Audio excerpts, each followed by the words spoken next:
Hello everybody, hope you're all doing great today. We are signing in for video 6 here, piecewise functions and special types of functions.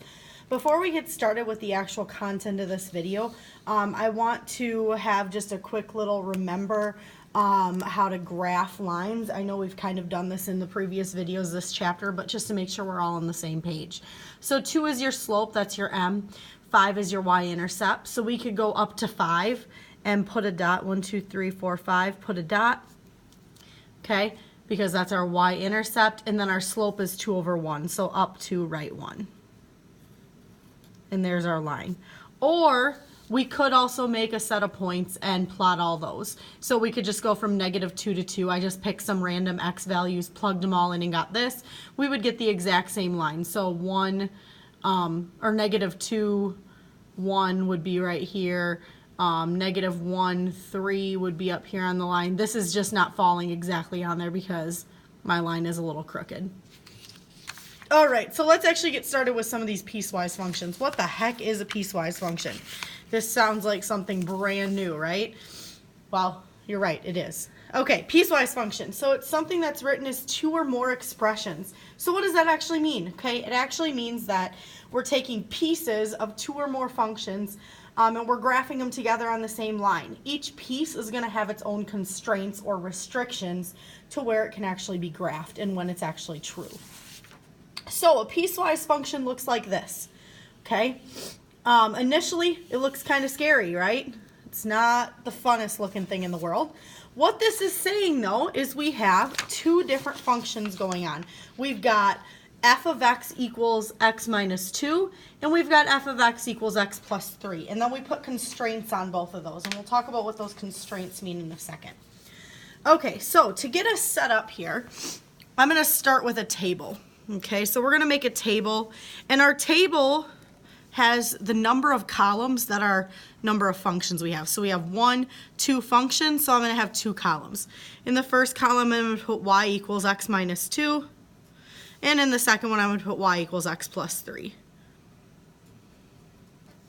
And then I'm going to write my constraint for each one right below it, just so I don't forget what it is. So this first one is x is less than -1.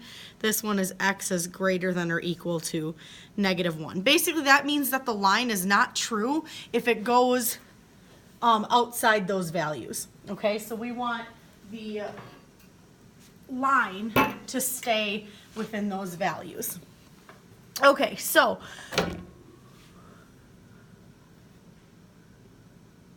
all right, so we're going to start with a table. And we're going to plug in some values into our table. So where we start with our x values is based on this. So we're always going to start with that value. Okay, this says x is less than -1. So I'm going to put 2 values that are less than -1. All right, and I'm going to plug them into my function. So -1 minus 2 gives me -3. -2 minus 2 gives me -4. And -3 minus 2 gives me -5. All right, this first point right here is going to be an open circle because its x is less than. Okay, so open circle because x is less than and not x is less than or equal to. All right, so now I'm going to make my second table. So I'm not doing any graphing yet. I'm just setting up the initial process of getting ready. Okay, so again, my constraint is -1, so I'm going to start with -1. Okay, and this time it says x is greater than or equal to -1, so I'm going to do 2 values greater than -1, so 0 and 1. Okay, so the 2 other values you use is based on whether it's greater or less than. All right, so if I plug in -1 into my function, -1 plus 3 gives me 2, 0 plus 3 gives me 3, and 1 plus 3 gives me 4. This one is going to be a closed circle because it's greater than or equal to. All right, so now I'm ready to go to my graph. So I'm going to plot these points first. So -1, -3. And we know it's going to be an open circle, so I put an open circle there. The rest of them are just dots. So -2, -4, and -3, -5. And I can connect my dots.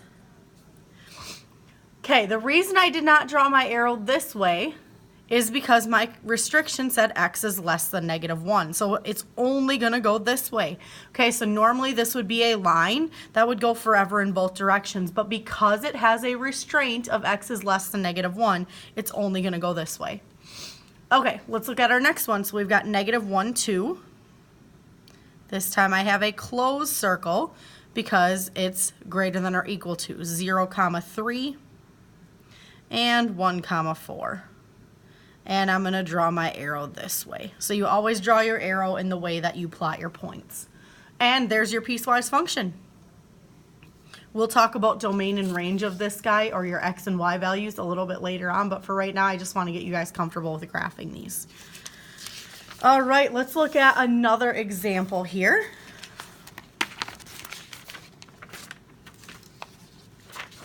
This guy looks a little bit more complicating.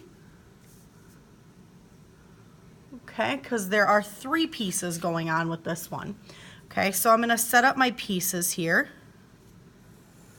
3 pieces, so I've got 3 columns. My first piece is f of x equals 2x minus 1, or y equals 2x minus 1, with a constraint of x is greater than 2.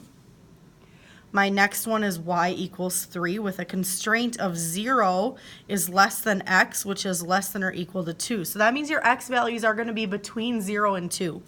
Your last one is y equals -x, where x is less than or equal to -3.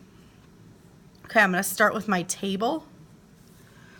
All right, and I'm going to start with 2 because my constraint is 2. This says greater than 2, so I'm going to do 3 and 4 in my table. If I plug 2 in, I get 3. If I plug 3 in, I get 5. And if I plug 4 in, I get 7. All right, I'm going to make a table for my next one, my x and y values. Okay, this one, my x values are between 0 and 2. So 0, 1, and 2. Okay, and anytime I plug 0 in, there are no x values. Y will always be 3. My last one, I'm going to start with -3, and x is less than -3, so I'm going to go -4 and -5. When I plug -3 in, I get a +3. When I plug -4 in, I get a +4, and -5 gives me a +5. All right, this first point, 2, 3, is going to be an open circle because it's greater than 2. So at 2, 3, I'm going to put an open circle. And then I've got 3, 5, and 4, 7. And it's greater than, so I'm just going to follow my dots and go this way. All right, my next piece is between 0 and 2. So this one's going to be an open circle because its x is greater than 0, but it's less than or equal to 2. So this one's going to be your closed circle. So at 0, 3, I have an open circle. At 1, 3, I have a dot, and then at 2, 3, I have a closed circle, which is actually overlapping this one right here, and that's perfectly fine. Just fill it in.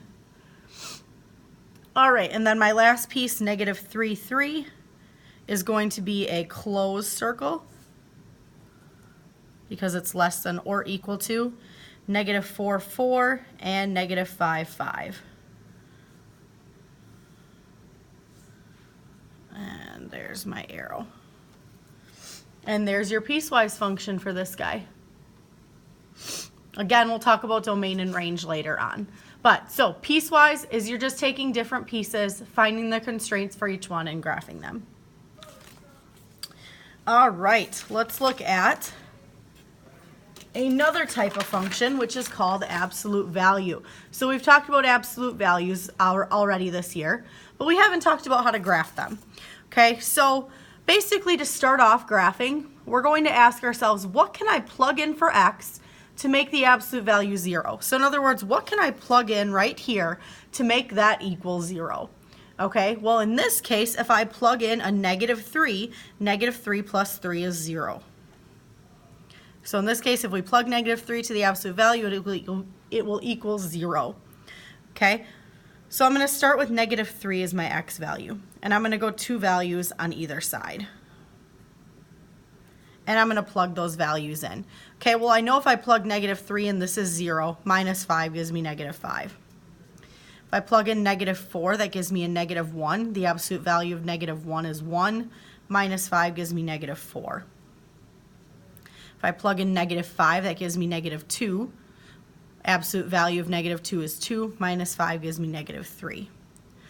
What you're going to notice if you plug these in, you're going to get the same thing. You're going to get symmetrical. So if we test that, negative 2 plus 3 is 1. Absolute value of 1 is 1, minus 5 gives me negative 4. And then we'd get negative 3 here. And when we go to graph that then, we're just going to plot our points. So negative 5, 3, negative 4, negative 4. Oh, shoot. Negative 5, negative 3, negative 4, negative 4. Negative 3, negative 5. Negative 2, negative 4, and negative 1, negative 3. And we're going to have a V shape.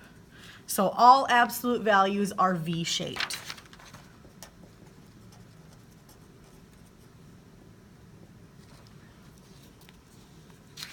All right, so there is your graph of that guy.